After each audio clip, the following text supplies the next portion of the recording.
Bismillahirrahmanirrahim. Assalamualaikum warahmatullahi wabarakatuh. Alhamdulillahirrahmanirrahim. Hari ini kita masih dijumpakan kembali dalam keadaan sehat walafiat.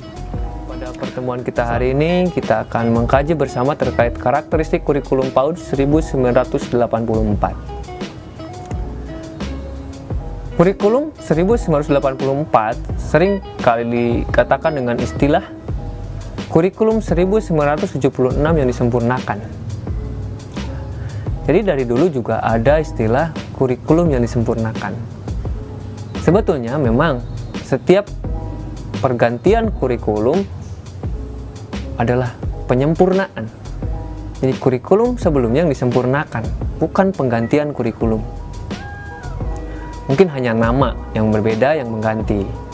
Namun pada dasarnya secara makna, secara konteks, secara psikologi dari kurikulum itu sendiri tetap sama. Tujuannya adalah bagaimana kita memberikan pendampingan kepada anak-anak agar mereka bisa mencapai kebahagiaan hidup di masa depan. Berdasarkan keputusan Menteri Pendidikan dan Kebudayaan nomor 461 U tahun 1983 tentang perbaikan kurikulum pendidikan dasar dan menengah dalam lingkungan Departemen Pendidikan dan Kebudayaan. Taman kanak-kanak memiliki 3 tingkatan, sama halnya seperti kurikulum yang sebelumnya. Ada 3 tingkatan.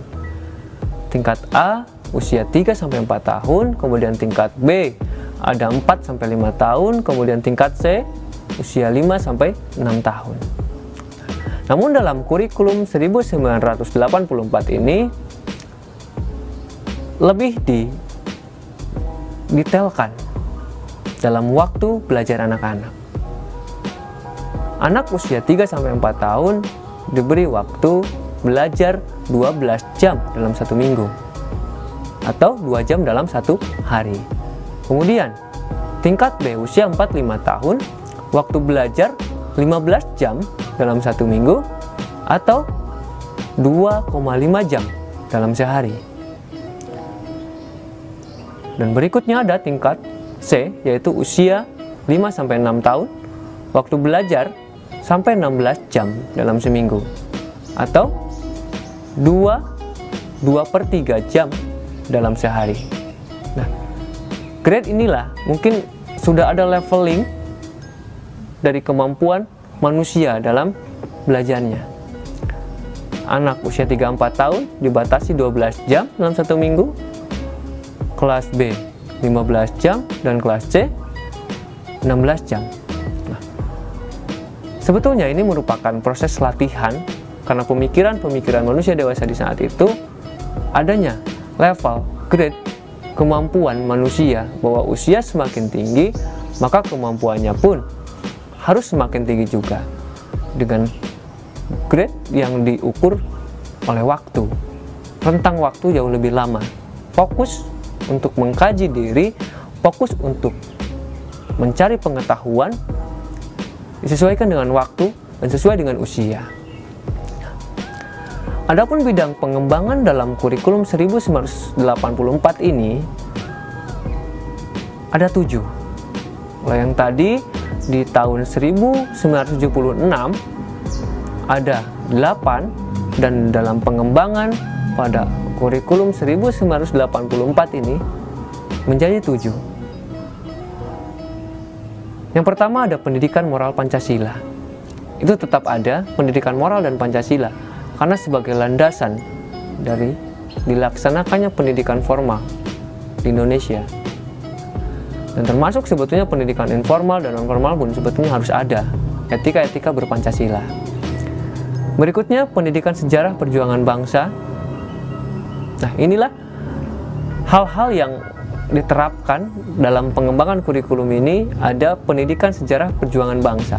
Itu untuk menanamkan rasa cinta tanah air pada anak usia dini. Berikutnya kemampuan berbahasa. Itu sama, tadi ada bahasa ibu, ada bahasa Indonesia, bahasa kedua. Ataupun yang ternyata bahasa Indonesia itu menjadi bahasa pertama. Nah, berikutnya ada perasaan, kemasyarakatan, kesadaran lingkungan. itu bagian dari tataran pendidikan lingkungan hidup manusia. Bagaimana merasakan perasaan lingkungan, bagaimana merasakan perasaan manusia lain, bagaimana merasakan dirinya sendiri. Jangan sampai kita menugaskan anak-anak ya, harus memahami kondisi dirinya, apakah dia sedang sedih, sedang bahagia, sedang marah, dan lain sebagainya. Tapi kita sebagai gurunya tidak memberikan contoh seperti itu. Dan kadang-kadang kita juga sebagai manusia dewasa, ketika ditanya, apa yang sedang kamu rasakan saat ini? Dan kita pun merasa kebingungan. Apa yang sedang kita rasakan? Nah, inilah program yang diterapkan dalam kurikulum tahun 1984. Bagaimana anak-anak memiliki perasaan peka pada dirinya sendiri, supaya mereka paham kondisi dirinya seperti apa.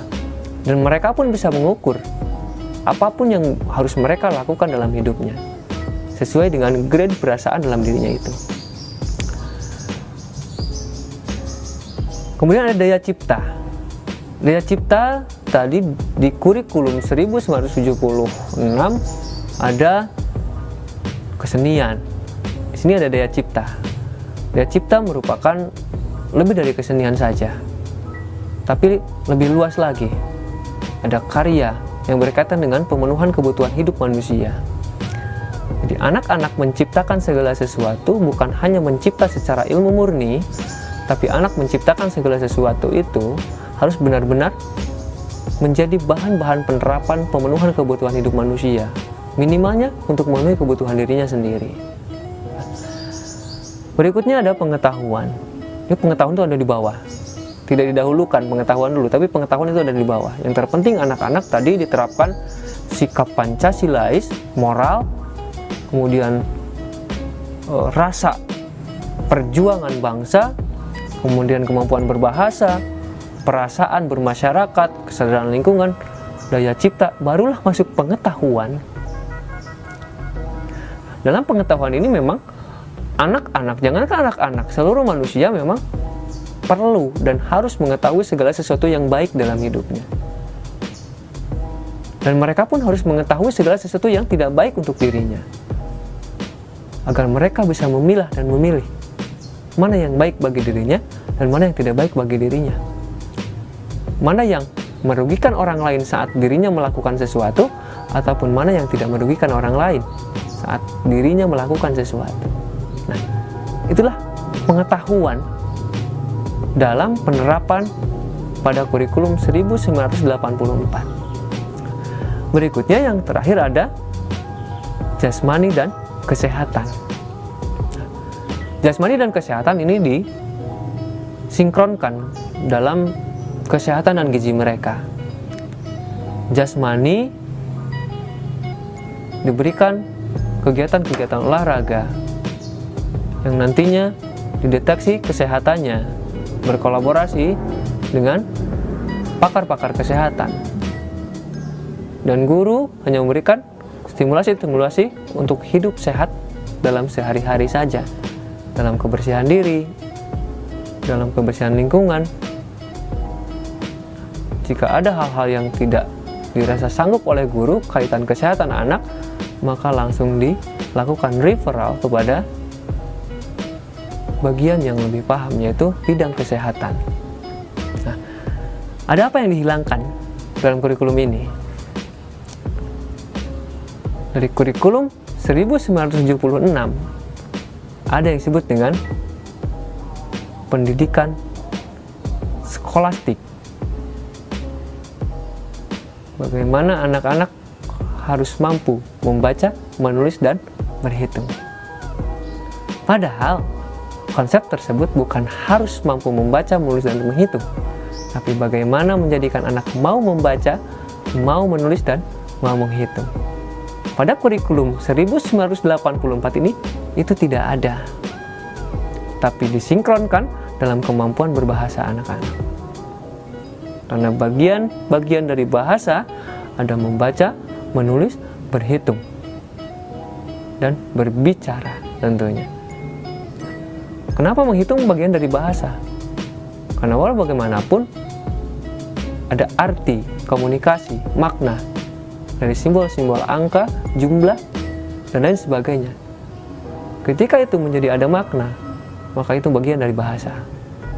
Nah, telah kita pahami bersama bahwa proses pengembangan kurikulum benar-benar disesuaikan dengan kebutuhan dan pola pikir manusia dewasa di saat itu. Di tahun 1984 ini adalah kurikulum terbaik di Indonesia. Dan inilah upaya manusia-manusia yang berpikir atas kepedulian mereka untuk masa depan anak-anaknya nanti. Berarti ketika kita berpikir bahwa kurikulum 1984 ini adalah pendidikan orang tua kita, dan kita adalah hasil dididik oleh orang tua yang dididik menggunakan kurikulum ini. Karena kita dididik oleh orang tua kita menggunakan kurikulum setelah tahun 1984 ini. Nah, teman-teman, mudah-mudahan dapat dimaknai. Terima kasih atas segala partisipasinya. Mohon maaf atas segala kekurangan dari saya pribadi. Teman-teman tetap jaga kondisi, tetap jaga kesehatan. Salam untuk orang-orang terdekat di hati teman-teman semuanya. Sebelum saya pamit undur diri, mari kita teriakan bersama. Aku bahagia hari ini. Assalamualaikum warahmatullahi wabarakatuh.